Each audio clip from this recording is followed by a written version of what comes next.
Hi, I am Tex Perle. I live in Aurora, Colorado, and I am the artist for Hobo Smut.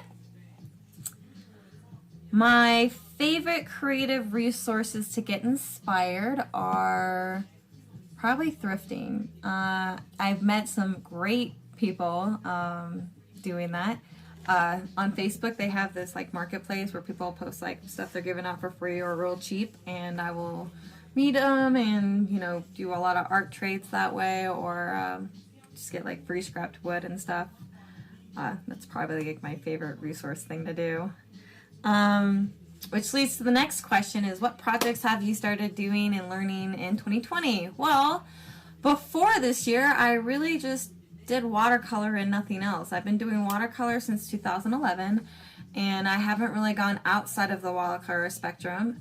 Before that, when I was in high school and middle school, yeah, I pretty much did everything because they had, school supplies there. So I pretty much did anything I can get my hands on. But then I got a thing of watercolor from my sperm donor in prison, and I didn't really respect the art supply, so I kind of just used them like you would acrylics, and that was the wrong thing to do. Which leads us to the next question. It was like, what's the best advice that you got from, another creative person, which was probably Michael, hands down.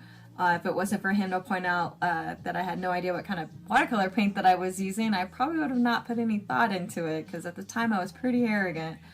It was a good wake-up call.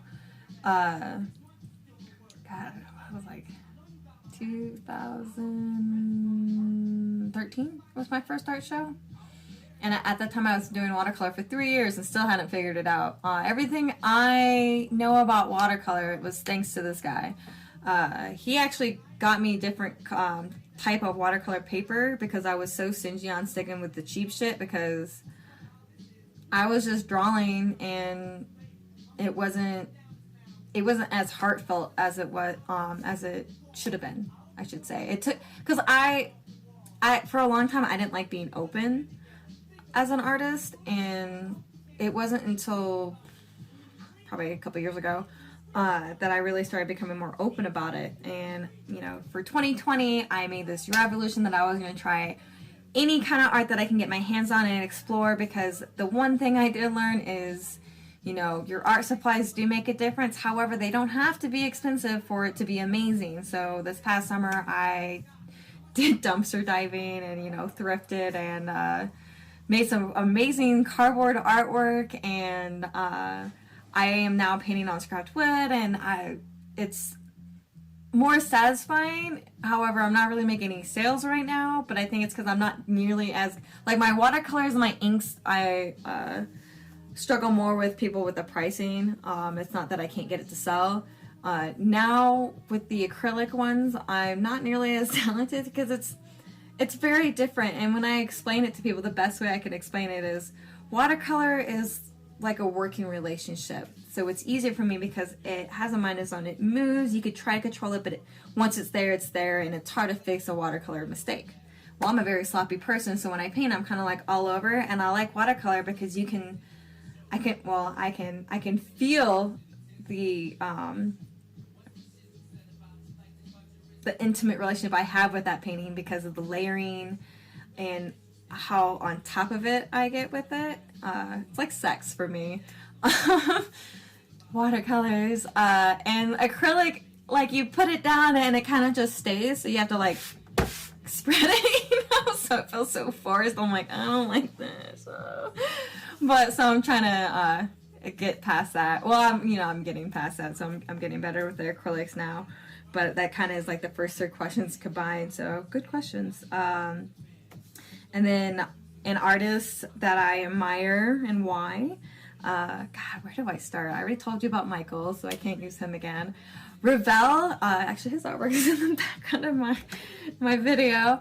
I've been doing shows with him since I met him in 2013, actually. No, 2015. I think it was 2015. Yes, 2015. Yeah, because I met him at a pop art show in Spanish Moon in Baton Rouge, and Yeah, I met him at his first show, and his work was sublime, like absolutely stunning. And I remember I took pictures, and I was like, this guy is going to be amazing. Like, he's going to be like famous, like way before I can ever dream of being famous.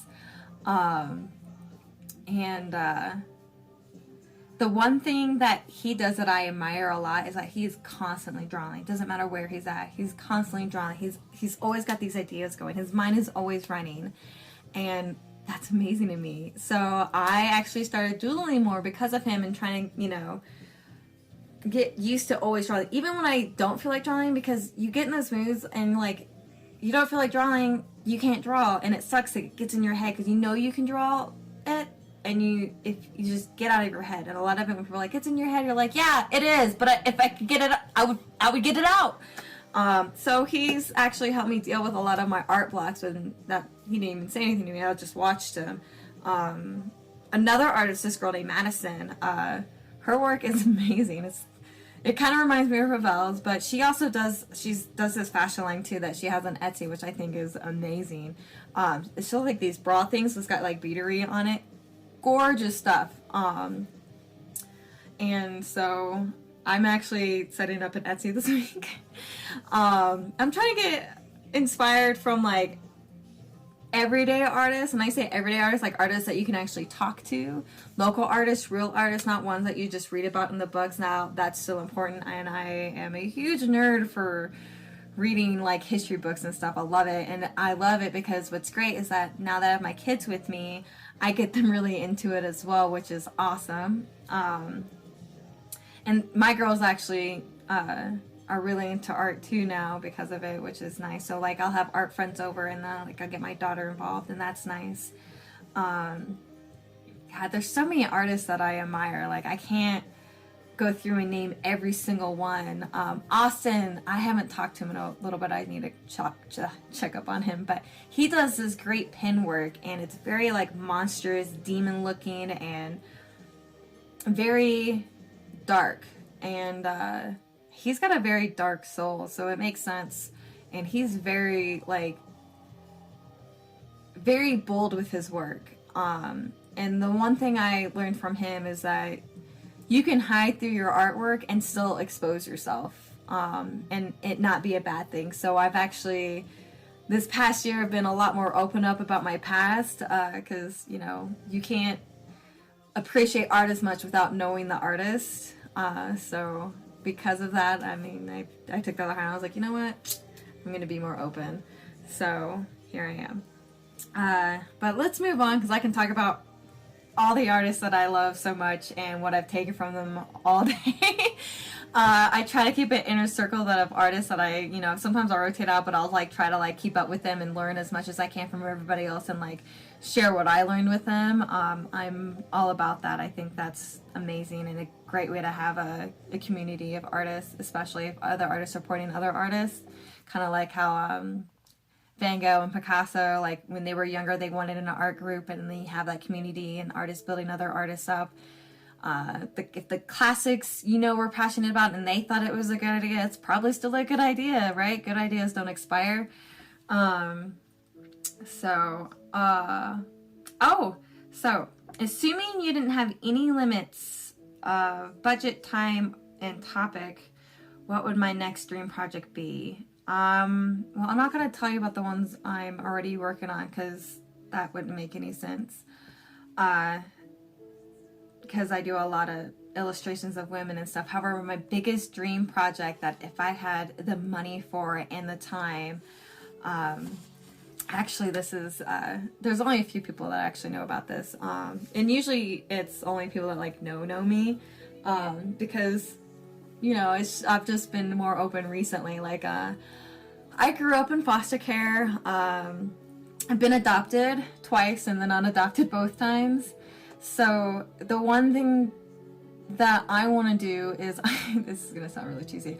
I want to build an art program for kids at the ages of 12 to 21. Not 18, 21.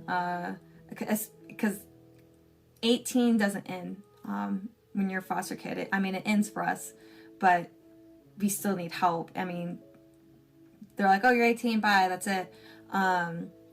And that really sucks. And I know if it wasn't for art, I don't think I would have survived and come out the decent human being I came out to be, realistically. And if I can do that for another person and make that my mark in history, that would really be the icing on the cake. Because I remember I did, it was Bridging the Gap. It's a program in Colorado. It's for, you know, kids who didn't make it in adoption or group homes or foster homes and shit like that. Trying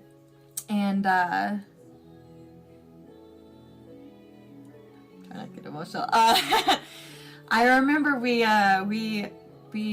had this art, well, not art contest, it was a poetry contest, and I did it, and I put it under the pin name Emily Black, and I won. And then I remember it got me to do this peace jam stuff, which was very inspirational. I got to meet like Nobel Peace Prize winners like Dalai Lama, Desmond Tutu, Betty Williams, love her.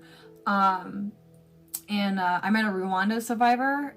They made a documentary, well, he made a documentary called Back Home, and at the time I just found my birth mom, and talking to him, and that program made such a huge difference in my life that I think if they had one that was geared mostly just for art, where, you know, kids who come from broken homes can use that and vent through art, I guess, would be extremely beneficial. Because a lot of the times the reason why I didn't do it as much as I wanted to as a kid is because no one's going to buy art supplies for a foster kid.